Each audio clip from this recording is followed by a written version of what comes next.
خاڵێکی تر ڕێکەوتنی پارتی ئیسرائیل. ئیسرائیل پەیوەندیەکانی لەگەڵ کووردا زۆر دەمێک. ئیری ئیلیاف کە ئەندامی کنێستی ئیسرائیلی بوو لە ساڵی 1963 پەیوەندی بە بەرزانیەوە هەبوو. لە ساڵی 1974 من پێشمەرگە بووم لە گەروی عومەر ئاغا، پاشان لە گەروی بێشە. لە گەروی بێشە 4 زابط هاتن جەبهەکە، دوانیان ئیسرائیلی دوانیان ئێرانی بوون بۆ تاقیکردنەوەی سام سەبعە کە لەسەر شانە تەقێررا دژی تایارە. ئەو زەمانەش ئیسرائیلیەکان دەسەڵاتیان هەر لە ناو شۆڕشەکەیە هەبوو. شۆڕشەکەش کاتێک کە توایە 174,000 چەکداری هەبوو بە قەراری بەرزانی خۆی پووکایە کەوا بوو ئەوش دیسان نقطەیەکی جەوهەریە بێ سەیری بکەین. پاشان یەکێک لە خوتوڕەتی ئەم مەرحەلەیە کە چەکشەکە درا لە پارتی و ئەمەی کە پارتی گەیشتە ئەم دەرەجەی کە سەری لێ بهێنرێتەوە کە ئەمڕۆ خۆی ئەیوت تەسەووری ئەو ڕەتفعلە گەورەیەمان نەکرد بەرامبەری. بۆ یەکەم ئیتیفاقی لەگەڵ ئیسرائیلا کردبوو کە 200,000 جوولەکە ئەهێنێتەوە بۆ دەشتی نینەوە لەوێ جێگیریانەکە. ئەمە ئیتیفاقێکی مسبەق نووسرابوو لەگەڵ ئیسرائیلە بە ناوی ئەوەی کە جوولەکەکانی قەدیمن و نەوەی جوولەکەکانی 1940 کە ڕۆیشتن دێنەوە دەشتی نینەوە. دەشتی نینەوە مەسیحین بیرتان دێنمەوە پێش 7 ساڵ لەمە پێش احتیلالیش هەبوو ئەو کاتە دێیەکانی مەسیدەی مەسیحیەکان لە دەشتی مووسڵە معڕەزە بوون بۆ تەقاندنەوە بۆ هجوومکردنە سەریان بۆن ترساندنیان بۆی ڕاکەن. مەسیحەکان بەیانیان بڵاو کردەوە وتیان غەریبەکە ئەوەیە، قەزێ غەریبەکە لێرە ئەوەیە کە ئەو کەسەی کە هاتووە بۆ سەرمان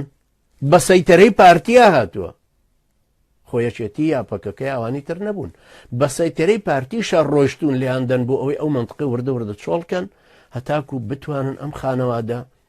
جوولەکانە لەوێ نیشتەجێ بکەن. ئەمە بە تەکید شتێکی زۆر خەتەرە، چونکە تورکیا و ئێران لەمە زۆر دڕدۆنگ بوون، زۆر لەمە ئیسارە بوون. ئیسارەبوونەکەشتان پێڵم لەسەر چی؟ هیوادارم زۆر بە وردی جۆی لێ بگرن، بە تایبەتی ئەو کەسانی کە بیرمەندن و احتیمام بەلایەنی عسکەریشەدەن. منطقەی فیش خابوور کە ئێستا هەوڵەدەن بیگرنەوە لەگەڵ منطقەی سنجاریان بڵێن، ئەم دوو منطقەیە زۆر کاریگەری گەوریان هەیە. منطقەی شنگال بۆ خۆی مستەوایەکی بەرزی هەیە بەرامبەر بە مەدای ئیسرائیل، مەدایەکی عسکەریە. سەدام حوسێن کە ساڕوخەکانی نابە ئیسرائیلەوە لەم سەرخاکەوە پێوەی نان. بۆیە ئێستا عەبادی بە تەختیتی ئێران هەوڵەدەن کە بگەنە ئەم ناوچێ. بۆیە پەکەکەش وتی لەی دەرناچم، پارتیش وتێ بێ لەی دەرچی. ئەمە منطقەیەکی استراتیژی عسکەری. فیش خابووریش کە دەشتە، ئەو ئاوەی تایە، ئەو جسرانەی تایە، دیسان هەدەفێکی تری مشتەرەکی عێراق تورکیایە کە بگەنەوە ئەو ناوچێ ئەو دوو جسرەی کە لەسەری دروستکراوە، جسرێکیان بۆ ڕۆژ ئاوا،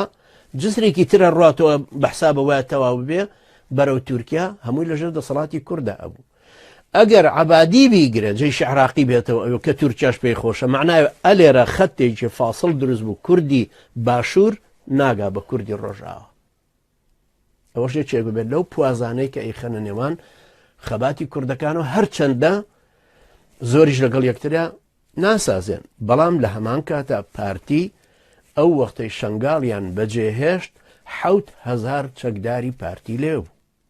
و پارتی بە عەمدەن چۆڵی کرە و منطقێ کە چۆڵیشی کرد و تەنزیمی دەولە هاتە سەر ناوچەکە، وەرەقەیەک بوو بۆ هەموو ئەوانەی دەرەوەش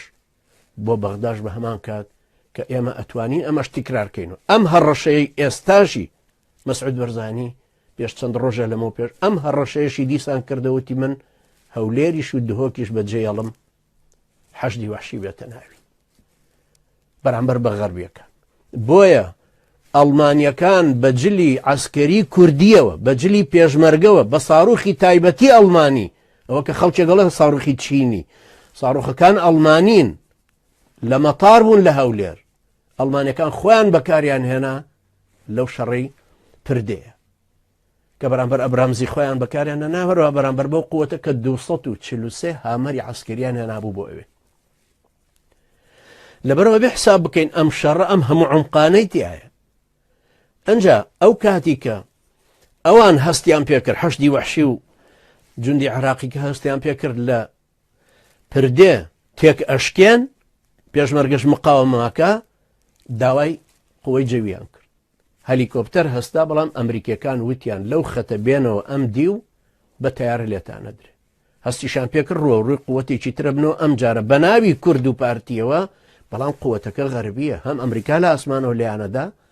هەم لەو دیویشە ئەڵمانەکانی ژەوەکەن بۆیە یەکێک لە داواکاریەکانی عەبادی ئەوەیە کە ئەڵێ ئەو ساڕوخانەمان بدەنێ کە بە دەبابەی ئێمەتانەوە ناوە هەمووشیان نەزانن ئەو دەبابانەوە ئەو ساڕوخانە بەرامبەر ئەو دەبابانە چەند کاریگەرە مەبەستیشم هەر ساڕوخی میلان نییە ساڕوخێکی تری ئەڵمانیە کە لە مەخزنێکی تایبەتی مەتاری هەولێرایە کلیلەکەشی بە کاک مەسعود نییە وەکو کلیلی پەرلەمان ئەڵمانەکان خۆیان بەکاریان بۆیە هەنگاوی ئەڵمانیش ئەوە نەبوو کە ڕێگا بدەن ئەو جێشە لێەوە بێتەوە بۆی ئەمریکایەکانی ژوتیان تاکو ئەو خەتە دێنەوە کە هی 36 قەدیم چونکە خەتی 36ەکە بە پێی قانونی ئەمریکی ترامپیش ناتوانێت بیگۆڕ چونکە ئەوە لە کاتی خۆیان لە 91 کە بڕیاری نۆفلای زۆنەکە درا کۆنگرسی ئەمریکی بڕیاری لەسەرداوە و بەریتانیاش بڕیاری لەسەرداوە نە مای بەریتانیا نە ترامپیش ناتوانن نەسە بیگۆڕن لەبەر هەردووکیان پێویستیان بە مەجلسەکانی خۆیان هەیە قەراری لەسەردا ئەوەش ناکرێ ئەوەش ئێستا هی ئەوە نییە هەڵوەشێتەوە دوایەوە ئەمریکاش و غەربیش دەستبەرداری پارتی نابن هی ئەوەش نییە کە وا بزانین حملەیەکی تر ئاغای قاسم سولەیمانی توانێ بیکا و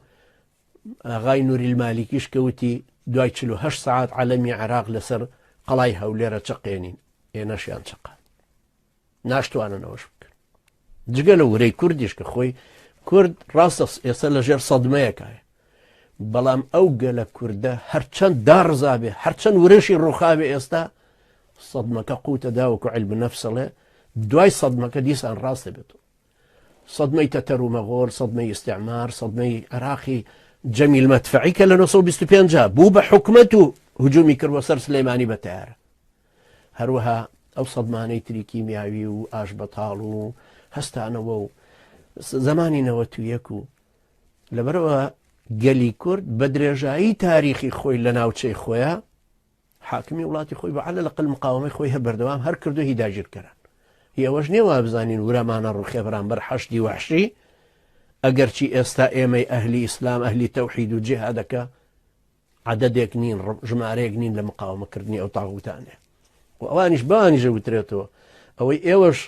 تەسەورەکەن کە دێن عەلەمی خۆتان عەلەمی یا حوسێن لەسەر قەڵای هەولێر دابنێن بەخوا بێ بشزانن قەڵای تەوحید و جیهادەکە ئاڵای تەوحید و جیهادەکەش لەسەر پشتی ئێوە هەڵەکەینەوە بە پشتیوانی خوای پەروەردگار